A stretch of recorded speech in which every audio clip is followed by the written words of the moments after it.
एक ऐसा अंतर्राष्ट्रीय ख्याति प्राप्त मानव जो गुरु प्रेरणा से पिछले 20 वर्षों से वानप्रस्थ जीवन जीते हुए 24 घंटे मानवता की सेवा में संलग्न है। एक ऐसा मानव जो अभी राष्ट्रीय, अंतर्राष्ट्रीय टीवी चैनलों पर 7,500 एपिसोड के माध्यम से सनातन सत्य, आत्मविज्ञान एवं पुनरुत्थान, व्यवहार एवं निश्चय जगत के जीवनोपयोगी विषयों पर हृदय स्पर्शी प्रवचन कर चुका है। उस मानव का नाम है महात्मा उपासक प्रोफेसर डॉक्टर सोहन राज तातेड़। प्रोफेसर तातेड़ द्वारा योग, दर्शन, शिक्षा विषयों पर रचित पीएचडी स्तर के 250 शोध ग्रंथ भारत के 100 प्रतिष्ठित विश्वविद्यालयों में शोधार्थी पढ़ रहे हैं तथा वे सभी शोध ग्रंथ वहां की सेंट्रल लाइब्रेरियों में उपलब्ध हैं। महात्मा सोहन राज ने अभी तक हजारों स्कूलों, कॉलेजों, विश्वविद्यालयों एवं संस्थाओं में सेमिनार, वर्कशॉप, कैंप लगाकर लाखों विद्यार्थियों को योग, दर्शन, शिक्षा का प्रशिक्षण देकर उन्हें सुसंस्कारित किया। डॉक्टर तातेड़ ने भारतीय संस्कृति उत्थान के 4,000 से अधिक समसामयिक विषयों पर आर्टिकल लिखकर ऑनलाइन जर्नल, पत्रिकाओं, वेबसाइट्स पर प्रकाशित किया, जिसका उपयोग लाखों पाठक कर रहे हैं। उपासक तातेड़ के 5,000 से अधिक आज का सुविचार, आज का शुभ संदेश, आज का मंगल भावना योग आदि चिंतन websites, Twitter, blogger, Facebook, YouTube माध्यमों से लाखों लोग अपना जीवन निर्माण कर रहे हैं। मानवता के मसीहा ऐसे महामानव महात्मा सोहन राज तातेड़ के प्रोफाइल को अभी तक विश्व के 20 लाख दर्शक यूट्यूब पर, 12 लाख गूगल पर एवं लाखों दर्शक फेसबुक, ब्लॉगर, ट्विटर और इंस्टाग्राम पर देख चुके हैं।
सुनिए, देखिए, समझिए सनातन सत्य।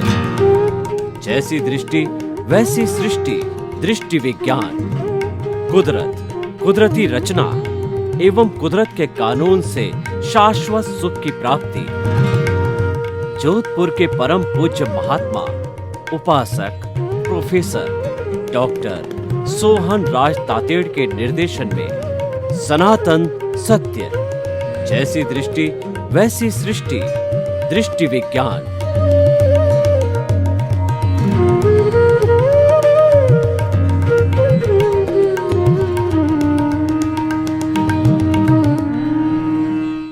भाइयों और बहनों, मातृशक्ति को नमन। स्टूडियो में आपका हार्दिक स्वागत है, अभिनंदन है, सत्कार है। आत्मविज्ञान, साइंस ऑफ द सोल कार्यक्रम के अंतर्गत हम आपको सही दृष्टि, सही सोच, राइट विजन, राइट थिंकिंग के तहत आपकी जितनी नकारात्मक सोच है, आपके जितने मिथ्यात्व दृष्टिकोण है, आपका जितना गलत सोच है, आपके जितने अविधायक भाव है, उनको विधायक भावों के अंदर इस कार्यक्रम के तहत बदलते हैं। और इस कार्यक्रम में न कोई तंत्र है, न कोई मंत्र है, न कोई विद्या है, न कोई जादू है, न टोना है। हमारा एक ही सिद्धांत है कि इंसान को अच्छा इंसान बनाना, कैसे बनाना कि आत्मा को केंद्र में रख करके और उसके नकारात्मक भावों को सकारात्मक भावों में बदलना। ये सारा कार्य हम अलग अलग विषयों के माध्यम से हर दिन नए नए एपिसोड्स के माध्यम से करते हैं। तो आज का हमारा बहुत सुंदर विषय है सनातन सत्य। इसको कहा जाता है सार्वभौम सत्य, यूनिवर्सल ट्रुथ। और यूनिवर्सल ट्रुथ वह होता है कि जो भूत भविष्य वर्तमान के अंदर कभी नहीं बदलता, जो इटर्नल है, शाश्वत है। और ये सनातन सत्य है। हमारा कुदरत, कुदरती रचना और कुदरत के कानून से मिला से जुड़ा हुआ है। ये ब्रह्मांड है, ये शाश्वत है। ये भूत में था, भविष्य में रहेगा और वर्तमान में है। और ये जो है इसमें रूपांतरण होता है, ये बदलता रहता है, लेकिन ये स्थायी है। तो सनातन सत्य क्या है? वो सनातन सत्य को हम एक बार अगर जान लेते हैं तो हमारा दृष्टिकोण सही हो जाता है, हमारा सोचने का नजरिया सही हो जाता है। तो सनातन सत्य के कुछ मैं आपको विशिष्ट गुण, कुछ मैं आपको जो है टिप्स और कुछ आवश्यक बातें बताना चाहता हूं जो कि सनातन सत्य से जुड़ी हुई है। पहला सनातन सत्य का सूत्र है, हर संयोग के साथ में वियोग जुड़ा हुआ रहता है। जिस समय में कोई भी प्राणी जन्म लेता है, उसी क्षण से उसकी मृत्यु के क्षण प्रारंभ हो जाते हैं। मृत्यु निश्चित है। जो जन्मा है वो अवश्य ही मरेगा। जो आज हमारे संपर्क के अंदर है वह अवश्य ही किसी दिन हमारे से अलग होगा, क्योंकि ये सनातन सत्य है और ये कुदरत का कानून है, इसको कोई बदल नहीं सकता है। तो इसीलिए हर संयोग, आज सुख है तो कल दुख आएगा, दुख के बाद सुख आता है, सुख के बाद दुख आता है। ऐसा कभी नहीं होता है कि लगातार सुख बना रहता है या लगातार दुख बना रहता है। इसको हम पर्याय कहते हैं, उसको मोड्स कहा जाता है। मोड्स के अंदर क्या होता है कि भगवान महावीर ने जो है किसी भी वस्तु की, चाहे जड़ हो चाहे चेतन हो, उसकी परिभाषा दी है कि उत्पाद व्यय द्रव्यात्मक सत। कोई भी सत का मतलब किसी वस्तु का अस्तित्व, किसी भी वस्तु का अस्तित्व तब है जबकि वह उत्पाद और व्यय करती है, जबकि वो हर क्षण बदलती रहती है। कैसे बदलती है, मैं एक उदाहरण के द्वारा आपको क्लियर करना चाहता हूं। उदाहरण के द्वारा, मुहावरों के द्वारा, कहावतों के द्वारा, कहानियों के द्वारा कोई बात बताई जाती है तो वो आराम से हृदयंगम आत्मसात हो जाती है। किसी एक महिला के हाथ के अंदर कंगन पहने हुए हैं, काफी लंबे समय से वो कंगन पहन रही है। एक बार उसके मन के अंदर विचार आया कि इन कंगनों को बदल करके मैं नेकलेस बना दूं ताकि थोड़ा चेंज आ जाए। तो उसने सोनी के पास जाकर के और बैंगल्स का नेकलेस बनाया। तो नेकलेस बना, वो उत्पाद हुआ, वह उत्पन्न हुआ। और जो बैंगल्स टूटी वह व्यय हुआ, वो उसका नाश हुआ। तो ये उत्पाद और व्यय दोनों होने से मोड है, दोनों मोड्स हैं, दोनों पर्याय है। लेकिन दोनों स्थितियों में जो बात समझने की है कि चाहे बैंगल्स हो चाहे नेकलेस हो, लेकिन वो सोना ही है। दोनों स्थितियों के अंदर वह सोना ही है। तो ये एक सनातन सत्य है कि हर उत्पाद और व्यय का होना जरूरी है, और उत्पाद व्यय के साथ साथ के अंदर ही द्रव्य बना रहता है, तभी किसी वस्तु का अस्तित्व है। तो हम बात कर रहे थे कि हर संयोग के साथ वियोग जुड़ा हुआ है। आज हम जन्मे हैं, कल चले जाएंगे। आज हमको जो माता पिता मिले हैं, पत्नी मिले हैं, जो सुख मिले हैं, सुविधाएं मिले हैं, भाई बहन वगैरह कुछ मिले हैं, कल वो हमसे जुदा हो जाएंगे। और उस सुख की जगह सुख कब आता है? जब हमारे पुण्योदय होता है। और पुण्योदय का ग्राफ जब समाप्त हो जाता है तो पापोदय स्टार्ट होता है। इस पूरे जीवन के अंदर पुण्य और पाप दो ही चीजें हैं। उन पुण्य पाप के झूले में हम झूलते रहते हैं और उन पुण्य और पाप से ही सुख दुख की अनुभूति होती है। और ये पुण्य पाप पूर्व जन्म के अंदर हम जैसे डीड्स करते हैं, जिस तरीके हम कॉज डाल के आते हैं, उसके अनुरूप जो है हमारे कर्म बीज पड़ते हैं। कर्म बीज से कर्म फल बनता है और कर्म फल से जो है हमको ये सुख दुख की अनुभूति होती है। जब हमारा पापोदय प्रारंभ होता है तो हमारे कष्ट है, पीड़ा है, दुख है, दर्द है, कलह है और पैसे की कमी है, ये सब प्रारंभ हो जाता है। तो एक सनातन सत्य आप याद रखें कि हर संयोग के साथ वियोग जुड़ा हुआ है। दूसरी बात जो है कि कारण के बिना कार्य नहीं होता है। Without cause there is no effect at all. If something is to happen there will be some reason behind the occurrence of the event. हम बीमार पड़े तो बीमार पड़ने का कोई न कोई कारण अवश्य होगा कि हमने जंक फूड खाया होगा, हमने बासी फूड खाया होगा, या बेमेल की चीज खा ली होगी, या जो है हमने कुछ न कुछ ऐसे टॉक्सिन्स का उपयोग कर लिया होगा तो जिससे हम बीमार पड़े। हम इस जन्म के अंदर क्यों आए, हम इस जन्म में, इसका कारण क्या है? इसका कारण है कॉजल बॉडी। हमारी आत्मा के साथ के अंदर जो लिंग शरीर, जो कॉजल बॉडी और जो कार्बन शरीर जुड़ा हुआ है वो कारण है और कार्य हमारा ये जन्म है, ये आयुष्य कर्म है। उसके उस कारण के कारण जो है वो हमें ये जीवन मिलता है, 60 साल, 70 साल, 80 साल, 90 साल, और वो पूरा होने के बाद के अंदर हम राम नाम सत्य को चले जाते हैं, हम इस दुनिया से विदा हो जाते हैं। तो इसीलिए कारण के बिना कार्य नहीं होता है।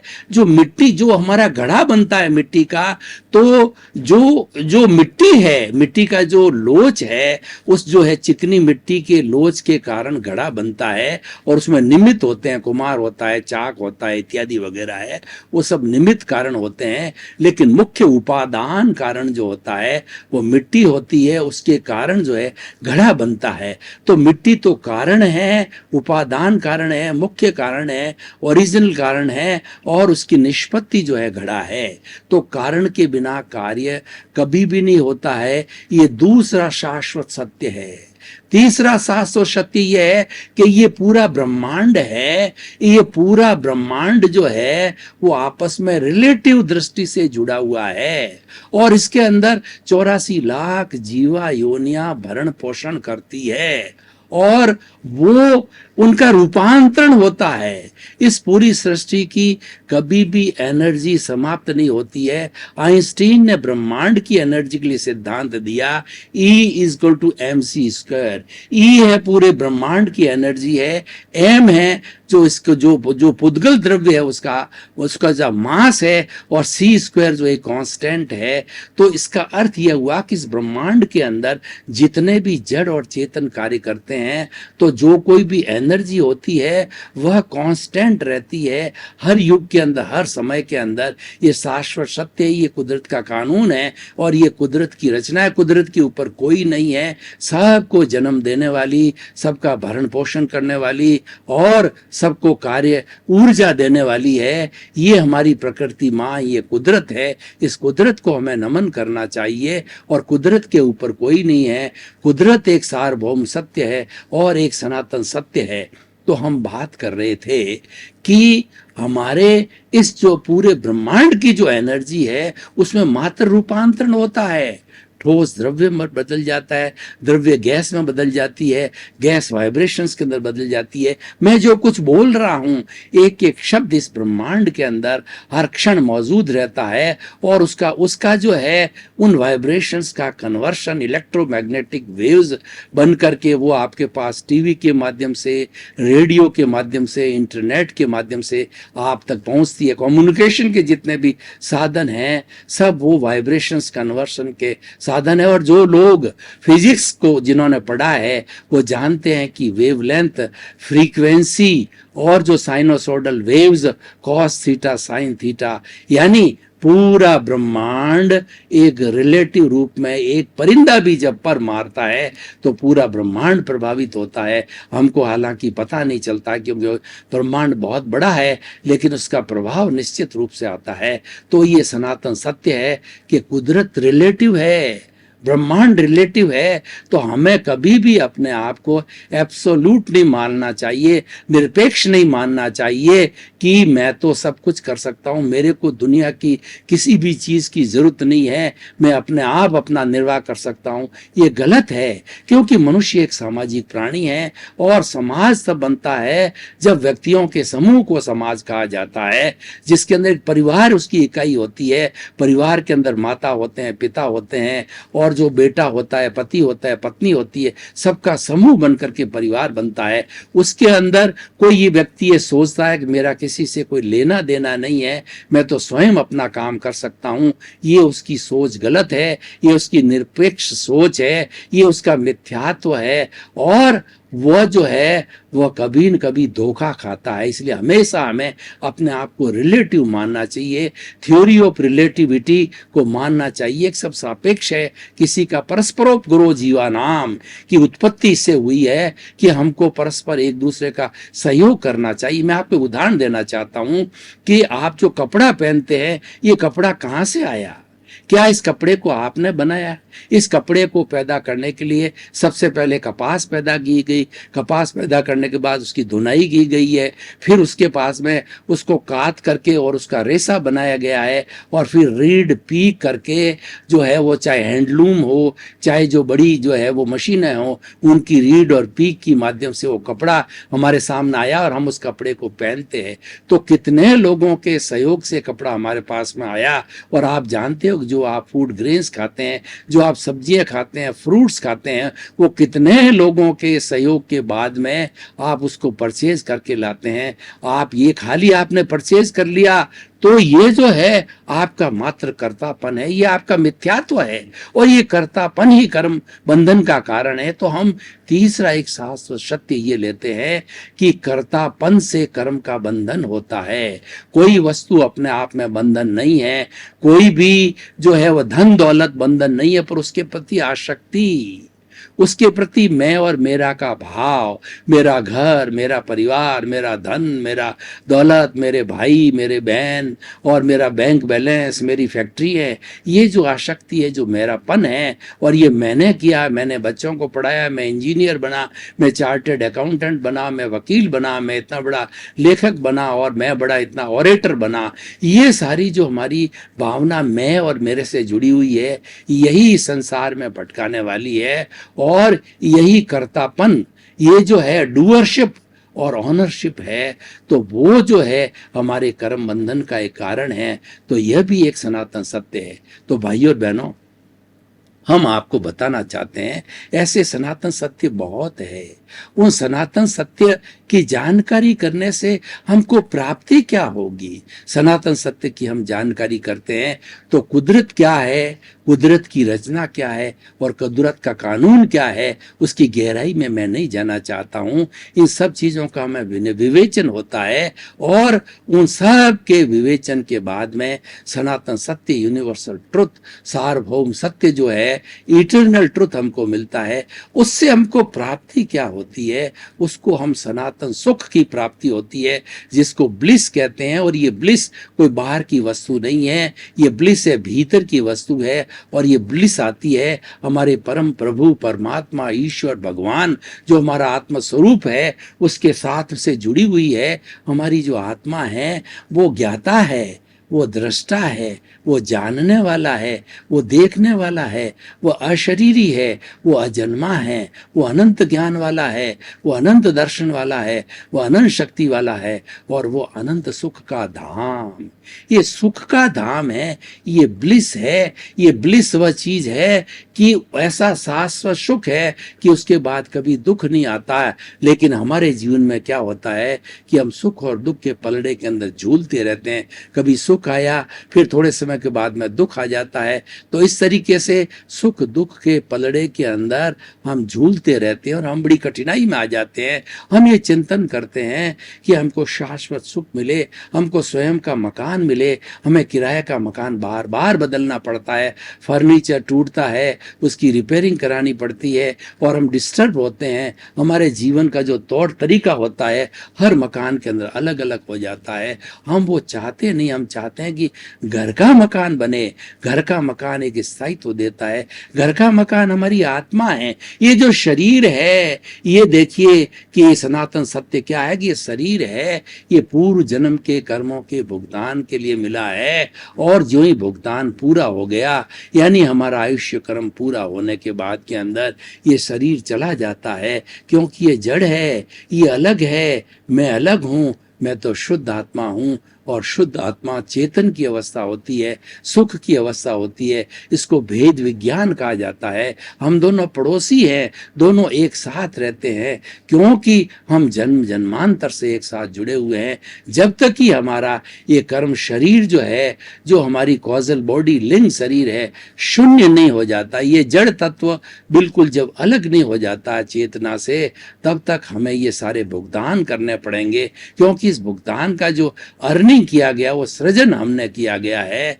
तो इसीलिए हमारा जो है ना तो ब्लेम होना चाहिए, नो क्लेम होना चाहिए किसी के ऊपर। हम किसी को दोषी देखते हैं तो ये ब्लेम कहलाता है, और क्लेम ये होता है कि हम अपेक्षा रखते हैं कि हमारा बेटा जिसको हमने बड़ा किया है और जिसको पाला है पोसा है, वो हमारी बुढ़ापे में सेवा करे, करे या न भी करे, आपने तो अपना जो है कर्तव्य का वाहन किया। इसीलिए सनातन सत्य को जानना चाहते हैं, जीवन को सुखी बनाना चाहते हैं, तो अब आप निष्काम कर्म की थ्योरी जो गीता में कही गई उसका पालन करिए कि मनुष्य को हर क्षण कर्म करना ही पड़ता है। ऐसा कोई क्षण नहीं आता जीवन के अंदर जबकि हम कर्म नहीं करते हैं। हमारे मन वचन काया से सारे कर्म किए जाते हैं, और रात्रि के समय के अंदर जब हम सो जाते हैं तो मन जो है वह हमें कई तरह के स्वप्न देखता है, कई तरह के दृश्य देखता रहता है। उस वक्त भी कर्म बंद नहीं होता, यानी जो जन्मता है और मृत्यु लेता है उसके बीच में कर्म कभी भी बंद नहीं होता है। जब कर्म करना बंद नहीं होता है तो कर्म को जो है एक सिस्टमेटिक तरीके से किया जाए, उस कर्म को जो है हमें ऐसी तरीके से किया जाए कि हमारे नए कॉज नहीं पड़े, नए कर्मों का बंद नहीं हो, और हमें जन्म जन्मांतर में भटकना नहीं पड़े। तो भाई और बहनों, हम निष्कर्ष की भाषा में आपको बताना चाहते हैं कि आप सनातन सत्य को जानिए।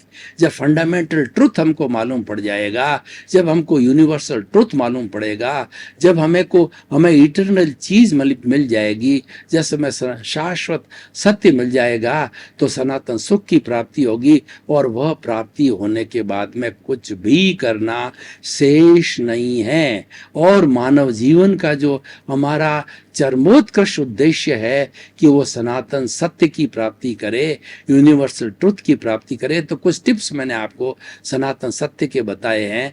तो अगर हम आज के इस एपिसोड को जो है वो ओपन टू द ऑडियंस करते हैं, यानी इसकी रिलीवेंस को और इसकी जो है उपयोगिता को, इसके वायबिलिटी को हम जज करना चाहते हैं, तो हम पाएंगे कि जब हम इन सनातन सत्य को, यूनिवर्सल ट्रुथ को जानेंगे, यूनिवर्सल ट्रुथ कई हो सकते हैं, बहुत से हो सकते हैं, उन सबको जानना चाहिए। जानने के बाद ही हम एक निष्कर्ष पर पहुंचते हैं, और हमारे जो नकारात्मक भाव है वो सकारात्मक भावों के अंदर बदल जाते हैं, और सकारात्मक भावों में बदलने के बाद जो है हम सुखी हो जाते हैं। तो भाइयों और बहनों, ये विषय जो है हमारा सनातन सत्य का है, बहुत ही सुंदर विषय है। इसको जीवन के अंदर उतारना चाहिए, और हर व्यक्ति को ये जिज्ञासा करनी चाहिए कि आखिर सनातन सत्य क्या है। हमारा आत्मविज्ञान कार्यक्रम सनातन सत्य से जुड़ा हुआ है, कुदरत की रचना और कुदरत के कानून से जुड़ा हुआ है। सभी मिलाकर के कंपोजिट प्रोग्राम है, जिसके केंद्र के अंदर आत्मा है। उस आत्मा को केंद्र मान करके, उस आत्मा की अवस्थिति, उसकी हाजिरी मान करके हम सारे कार्यकलाप करते हैं, क्योंकि वही हमारा नियंता है, वही हमारा प्रभु है, वही हमारा भगवान है, वही ईश्वर है, वही वो परमात्मा है जो हमारी जो आत्मा की 3 स्टेजेज है। एक तो जीवात्मा है, एक अंतरात्मा और एक परमात्मा है। जीवात्मा व्यक्ति होता है वो स्वार्थ की भावना से प्रेरित होता है, वो स्वार्थ की भावना होती है। और जो व्यक्ति अंतरात्मा बन जाता है किसी ज्ञानी पुरुष के संपर्क में आकर के, किसी सद्गुरु के संपर्क में आकर के, और वह जो है वो प्राप्त कर लेता है सद्ज्ञान को, तो सद्ज्ञान को प्राप्त करने के बाद जो है वो जो जीवात्मा से अंतरात्मा बन जाता है, और वो अंतरात्मा होने के बाद के अंदर और उस जो है ज्ञान को प्राप्त करने के बाद में वो हमेशा कोशिश करता है कि मुझे सनातन सत्य की प्राप्ति हो। तो भाई और बहनों, हम आपको निष्कर्ष के अंदर ये कहना चाहते हैं कि आप अपनी सोच को विकसित कीजिए। और सोच कब विकसित हो जाएगी कि जब हमारी इमोशंस है, जो हमारा इमोशनल क्वोशेंट है, जब हमारा भावात्मक जो विषय है, क्रोध, अहंकार, माया, लोभ है, जब वो उपशमन होगा, जब वो डाइल्यूट होगा, तब हम शांति को प्राप्त होंगे। और शांति को प्राप्त होने के बाद के अंदर ही हमें जो है सुख की प्राप्ति हो जाएगी। और शांति प्राप्त होने के बाद ही हम निष्पक्ष रूप से निष्काम कर्म की थ्योरी से जो है हम चिंतन कर सकेंगे। तो भाई और बहनों, आइए इस आत्मविज्ञान कार्यक्रम के अंदर जुड़ करके हम अपने नकारात्मक सोच को सकारात्मक सोच में बदलें। और सकारात्मक सोच में बदलने के बाद के अंदर व्यक्ति अच्छा इंसान बन जाता है। उसको कहा जाता है कि सुधरे व्यक्ति समाज व्यक्ति से राष्ट्र स्वयं सुधरेगा। हम इंसान को सुधारना चाहते हैं। आपका बहुत बहुत धन्यवाद। आप आत्मविज्ञान कार्यक्रम बराबर देख रहे हो और देखते रहिए। आत्मविज्ञान कार्यक्रम की आत्मा हो और आपके जो है जिज्ञासाएं, क्यूरियोसिटी, आपके प्रश्न है, हमको बराबर पीछे लिखे हुए हमारे ईमेल और हमारा मोबाइल ऐप और जो है हमारा वेबसाइट से हमको प्राप्त होते रहते हैं। और उसी के अनुरूप आपका समाधान करने के लिए हम नए नए एपिसोड बनाते हैं। तो इसी क्रम में आपका जीवन आनंदमय हो, मंगलमय हो, सुखमय हो। आपके प्रति बहुत बहुत शुभकामनाएं।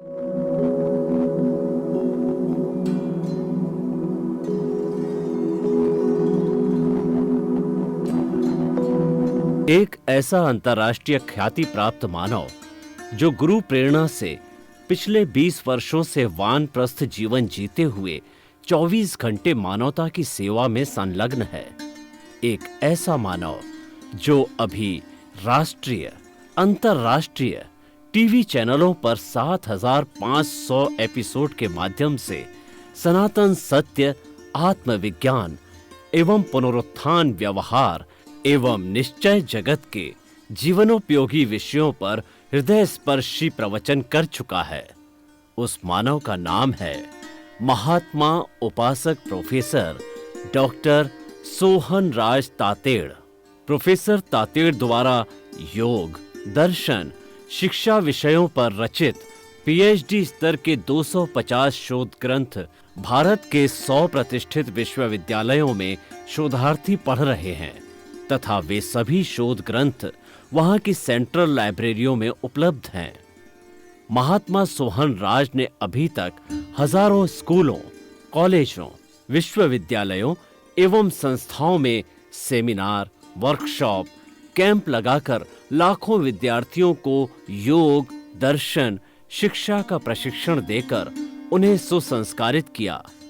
डॉक्टर तातेड़ ने भारतीय संस्कृति उत्थान के 4000 से अधिक समसामयिक विषयों पर आर्टिकल लिखकर ऑनलाइन जर्नल, पत्रिकाओं, वेबसाइट्स पर प्रकाशित किया, जिसका उपयोग लाखों पाठक कर रहे हैं। उपासक तातेड़ के 5000 से अधिक आज का सुविचार, आज का शुभ संदेश, आज का मंगल भावना योग आदि चिंतन websites, Twitter, blogger, Facebook, YouTube माध्यमों से लाखों लोग अपना जीवन निर्माण कर रहे हैं। मानवता के मसीहा ऐसे महामानव महात्मा सोहन राज तातेड़ के प्रोफाइल को अभी तक विश्व के 20 लाख दर्शक यूट्यूब पर, 12 लाख गूगल पर एवं लाखों दर्शक फेसबुक, ब्लॉगर, ट्विटर और इंस्टाग्राम पर देख चुके हैं।